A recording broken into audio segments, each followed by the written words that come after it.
Damos gracias a Dios, el cual nos permite estar en esta casa de adoración y de exaltación a su nombre.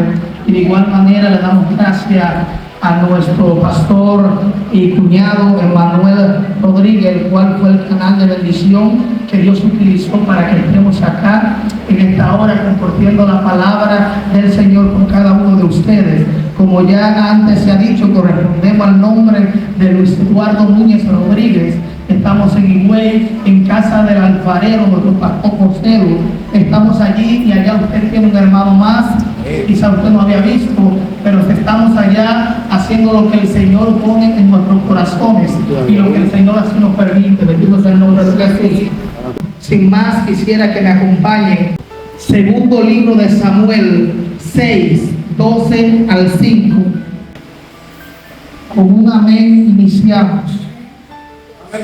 La palabra del Señor va a ser leída para honrar el nombre del Padre, Hijo y Espíritu Santo. Amén.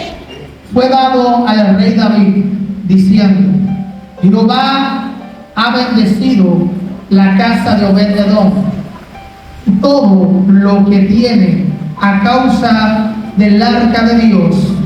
Entonces David fue y llevó con alegría el arca de Dios de casa de Obed-Edom a la ciudad de David. Y cuando los que llevaban el arca de Dios habían andado 6 pasos, él sacrificó un buey y un carnero engordado. Bendito sea el nombre del Señor. Vamos a estar dejándolo hasta acá. Creemos en la oración que se ha hecho. Bendito sea el nombre de Jesús. Gloria a Dios. El tema que nos ocupa en esta mañana es el siguiente, y este es tu tiempo. Bendito sea el nombre de Jesús. Este es tu tiempo. Hermano, no lo duden. Este es tu tiempo, o esta es tu temporada. Bendito sea el nombre de Jesús. En el pasaje que acabamos de leer de 2 de Samuel 6, relata la historia de este joven llamado David, o este rey llamado David, que trataba de llevar el arca del pacto a la ciudad de David. Pero antes de hablar de David o de este suceso, me gustaría hablar, bendito sea el nombre de Jesús, de quién era David antes de llegar a este punto o a este pasaje en el cual hemos leído. Bendito sea el nombre de Jesús. Y es que la historia nos enseña que David, antes de ser proclamado rey, antes de matar a sus 10,000, antes de vencer a Goliat, simplemente era un joven común y corriente que estaba apacentando o cuidando las ovejas de su padre. Y la historia enseña que estando David allí en su casa, en el suceso cuando el profeta va a ungir a un rey, porque ya Dios había destituido, ya Dios había desechado a Saúl como rey, dice que cuando va el profeta Samuel a la casa de su padre, dice que cuando trata de elegir aquel ungido, aquella persona que iba a ser puesta como rey, David no se encontraba en aquel lugar, porque David se encontraba apacentando o cuidando las ovejas de su padre. Y dice que estando allí, el profeta incluso pensaba, se asombró con lo fuerte que eran sus hermanos, con lo bien que se veían. Incluso pensó unirle a ellos, pero el espíritu le pudo convencer de que no era la persona indicada. Y él pregunta: ¿hay uno más? Y este joven que no estaba allí con ellos era el que Dios iba a elegir y el que Dios iba a ungir. Y dice que cuando mandan a buscar a aquel joven y lo ungen como rey de Israel, este joven es ungido y es depositado en él el aceite, el cual era sinónimo de que era apartado, de que él estaba capacitado, de que iba a cumplir con un rol de parte del Señor en aquel momento o en aquel entonces. Bendito sea el nombre de Jesús. Y dice que cuando lo ungen a David sigue sus quehaceres apacentando las ovejas. David sigue haciendo lo que le corresponde o lo que estaba haciendo en aquel entonces. Porque el momento donde tú recibes la palabra, el momento donde hace clic esa palabra que está depositada, o que tú reconoces el propósito de Dios en tu vida, no es el momento de la exaltación o de la elevación del propósito efectuado manifiesto en tu vida. Quiero que tomes esto como referencia para que puedas entender que este es tu tiempo.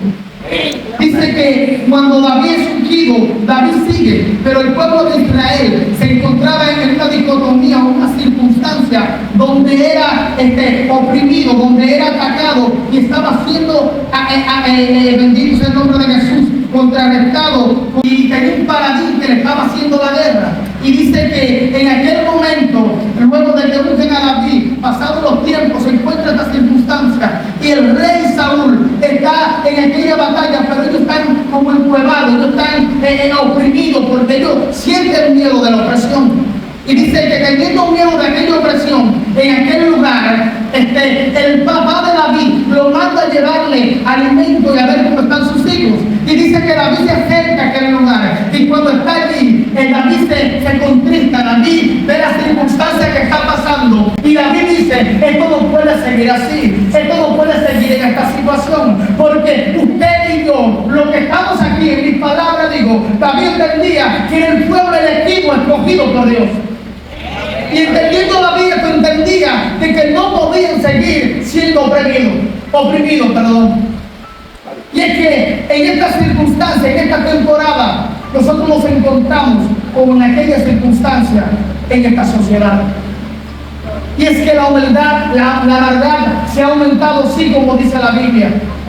Ya no hay padre para hijo, ya no hay hijo para padre. Ya se levanta nación contra nación. El mundo está en un desenfreno. La persona no tiene aquel sentido de humanidad. Las personas se tratan y se comportan como animales. La persona en la calle, usted va pasando por un lugar y usted está en su forma o en su lugar correcto y le corresponde, entiende usted, pero el que está parado le da la voluntad de decir que no se va a parar y usted tiene que o guiar la calle o esperar que esa persona se pare. ¿Y por qué? Porque la persona tiene una maldad por dentro. La persona le brota esa maldad. Que si usted, por casualidad de la vida, quiere forcear con esa persona es capaz hasta de agredirlo. Porque así se está comportando el pueblo hoy en día. Así se está comportando la sociedad. Pero quiero decirle que hay un remanente diferente. Que usted y yo somos reales sacerdocios. Que usted y yo somos linajes santos. Que usted y yo portamos la presencia del Señor en nuestra vida y por ende tenemos el don o el fruto del Espíritu.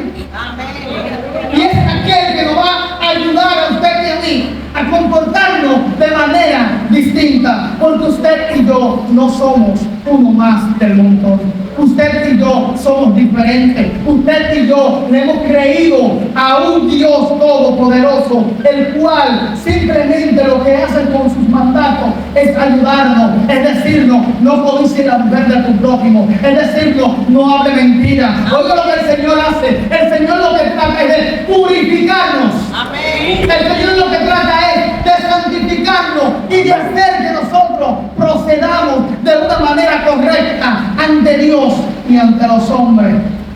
En cuanto esté de su parte, en cuanto le sea posible, en cuanto usted pueda, esté usted bien con todo, dice la palabra. Porque el Señor siempre trata a nuestros corazones de que usted y yo nos comportemos de la manera correcta. Volviendo al pasaje que necesitaba, y David llega a aquel lugar, y cuando David llega a aquel lugar, dice que es indigna. Y usted y yo sabemos la historia es muy comentada de cuando David venció a Goliat con una onda que lo destruyó. Y dice que David en aquel momento vence a Goliat con la misma arma que tiene Goliat, le quita la cabeza y se la entrega al rey. Pero David, luego de este suceso, la Biblia no resalta que David fue rey. la Biblia resalta que David volvió a asentar las ovejas. Y es que el hecho de que un día sentiste la manifestación del Señor, es que el hecho de que un día oraste por algo, es que el hecho de que un día fuiste a la iglesia, el hecho de que un día aceptaste la palabra que se te fue dada, no significa que es el momento de tu reinado. Pero voy para allá porque es tu tiempo. Este es tu tiempo, bendito sea el nombre de Jesús. Y es que David entonces vuelve a apacentar las ovejas de su padre. Y dice que tanto David allí apacentando las ovejas, luego el Señor entiende, según las acciones o el accionar de Saúl, que Saúl no debe de seguir como rey. Porque Saúl ya había extralimitado los mandatos que Dios le había dado. E incluso Saúl le había llegado al extremo de tratar de mentirle al profeta, diciéndole que los bramidos de vaca que estaban allí, como que él no sabía, como que él no se enteraba de lo que estaba pasando y de lo que el Señor le dijo que no hiciese. Y dice que viendo ya que Saúl había pasado todos los límites, Dios quiere y quita a Saúl como rey, pero antes de quitarlo, dice que Saúl era atormentado por un espíritu malo de parte del Señor. Y este espíritu le atormentaba. Este espíritu trataba de agobiar a Saúl por lo que Saúl estaba haciendo en contra del Señor. Entonces, cuando el espíritu estaba atormentando a Saúl, me imagino que el rey Saúl tenía diferentes personas, tenía diferentes personas que cantaban, que adoraban, que saltaban al Señor, porque recuerde que era Saúl el que representaba el pueblo escogido del Señor. Los lineamientos que tenía el pueblo de Israel eran de cantar, nos pasaste por el mar rojo, nos sacaste de tierra de esclavitud. Estos cantos, ellos lo cantaban porque ellos veían, ellos entendían, ellos tenían inculcado esta historia. Entonces, cuando están allí, dicen que el demonio lo que los atormenta es tan grande que Saúl lo que hay que hacer. Pero uno de los que está allí con el rey se acuerda de que hay un jovencito que había derrotado a un paladín llamado Goliat, que había estado ungido, no sé lo dice Saúl, pero le dice: yo conozco a uno que se llama David, que él toque el arpa, vamos a mandarlo a buscar para que él toque. Y dice que David llega ante el rey, y cuando David tocaba el arpa, cuando David adoraba al Señor, los demonios que estaban en Saúl salían de su cuerpo. Porque aunque usted no lo crea, aunque usted se siente insignificante, aunque usted diga simplemente yo lo que hago es limpiar la iglesia, aunque usted entienda que yo simplemente lo que abro es la ventana, yo no sé hablar, yo simplemente me sé 3 versículos bíblicos, pero tengo para decirte que con lo que tú portas, con lo que tú tienes dentro, es lo que el Señor va a utilizar para que sea efectivo, bendito sea el nombre del Señor, tu momento. Gloria a Dios. Y es que lo que David portaba en el momento del ungimiento, quizás era su momento. Cuando él venció a Goliat, quizás tampoco, pero David estaba escalando y posicionándose para su momento. Y dice que llaman a David, pero entonces David, cuando llega allí, dice que David empieza a cantar, David empieza a orar, y lo que atormentaba a Saúl tenía que salir de su cuerpo. Por eso que usted y yo debemos de adorar. Por eso que usted y yo debemos de exaltar. ¿Y por qué debemos de adorar? ¿Por qué debemos de exaltar? Porque lo entendemos, porque lo inculcaron, porque lo escuchamos. No, porque hay un trasfondo detrás de esto. Es que cuando usted adora, se rompen las cadenas. Es que cuando usted adora, los tubos son rotos. Es que cuando usted adora, suceden cosas.